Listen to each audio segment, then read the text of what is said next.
Welcome back, everybody. This is Tom and Brian, the Dividend Dudes. Today we are talking the ADP stock and our portfolio. We have our portfolio up here for you, and we are making $128.66 every single month. So if you look at our portfolio, you'll already see that we have a position in ADP, and that's a relatively small position in the portfolio compared to some of the other stocks. So what we want to do for our upcoming monthly stock purchase, we do that every single month. We want to see if ADP might be a good match to move up in our listing. So who is ADP? ADP is a company that does payroll, HR, data processing, analytics, all the things that come along with the boring number crunching that the US federal government releases when they do all of their labor statistics. This is the kind of company in the business realm that ADP lives in. So with that, ADP is a large player in the field, but they are not the only player in the field.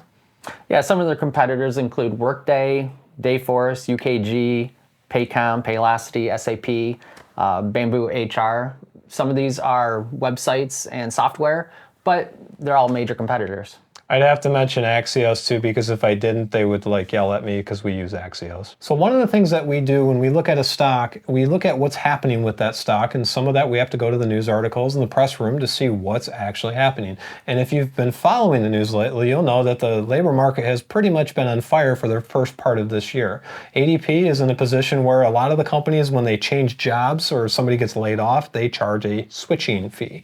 So essentially, with over 300,000 layoffs happening this spring, ADP is making a lot of money on that. This first article talks about how they're doing financially and how that's benefiting them, all these switching fees and their financial strengths for the last quarter. So this is what Seeking Alpha has to say. We also like to check another source. We're going to go straight to the ADP press room to find out what they are doing in the market. One article in particular stuck out to us. This one was published on February 22nd, and this talks about how they're leveraging AI for use in their HR compliance marketplace. So they call it the ADP marketplace. They started this 10 years ago, but now they're leveraging AI against it. Now, why does that matter? Well, a lot of the tasks that come with running payroll and HR and running data analytics are relatively mundane. Their HR tasks, the onboarding, the offboarding, just running payroll, a lot of that is something is relatively repetitive.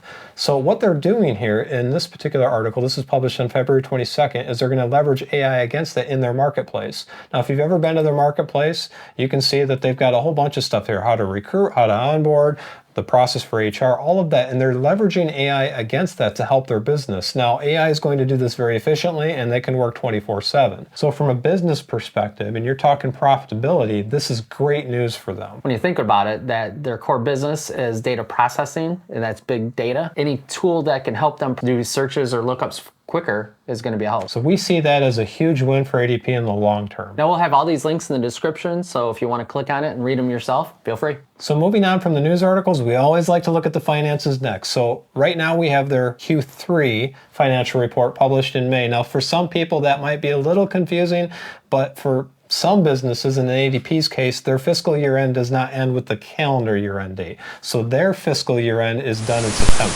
Hello, Super Brian and Tom here. We were waiting for the Q3 earnings to come out, and we now have it in our grubby little hands. This is something that you will not see yet in your Schwab or your brokerage accounts. And we wanted to make sure that we had the most updated data to give the best results possible. All right, so we added everything to our spreadsheet, and we are ready to rock this report. All right, so this report was just dropped last night, and this is for their first quarter of 2024 for their financial results. What we see here is a 14-page document. We're going to have a link to that in the description down below. So if you want to follow along or pull it up and look on your own, you're welcome to do that. So breaking down the report, the first couple pages talk about their fiscal year outlook. They explain about how they make their money, and they talk about which services are doing well, which ones are not doing well. You can see that here on the first 5 pages, but what we use it for is all the revenues and everything that kind of starts on page 5.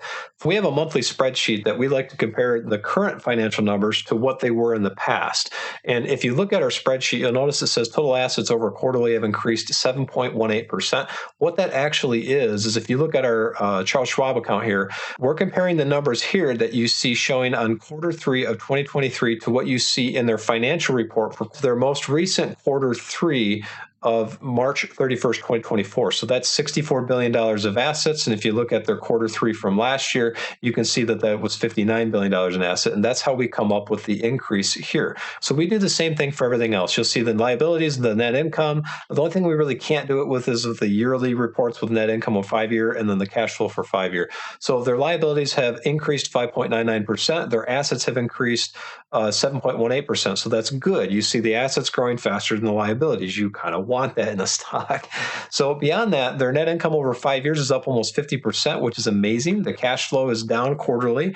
And that's to be expected with everything happening in the employment market. And then the cash flow over the 5-year has increased 34%. So really, when you're looking at the numbers for this company, they look pretty solid. The only caveat that I would have is they're trading pretty high compared to the historical stock price. If you go back to our Charles Schwab account and you take a look at the ticker symbol in the chart, they are trading relatively close to their annual high. In fact, if you go to their 3-year and their 5-year chart, you can see the same thing. They're pretty close to all three of these numbers. So that might be a red flag for us. But in the meantime, everything else looks pretty good. And if you want to break down these numbers a little bit further, they actually explain that a little bit more, starting on page 8, where you can see where their segment revenues are coming from, the cost of those revenues, and how much money they're earning on interest from their clients as they deposit money. If you're not familiar with how a PEO organization works, many small businesses that run and use services like this through ADP or Axios, there's a requirement for them to have a certain amount of money held for the PEO organization. So that way, if the small business is struggling and they can't run payroll, so their people don't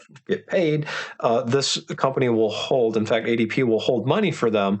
So that way, the payroll can still run and get paid. And they usually shore that up with the client later. So this is what they're doing with that money. They're investing the money and they get a relatively pretty modest interest rate on it, about 3%. And that's a source of their revenue. So everything equal, they had a pretty strong third quarter earnings.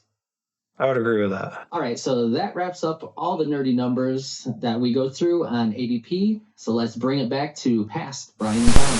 Should we add to our portfolio? Are you going to add to yours? Comment below and let us know. Thank you for watching. We appreciate you coming and viewing our nonsense.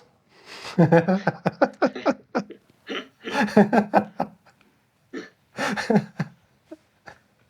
think that needs to stay. Because our nonsense makes you money, folks.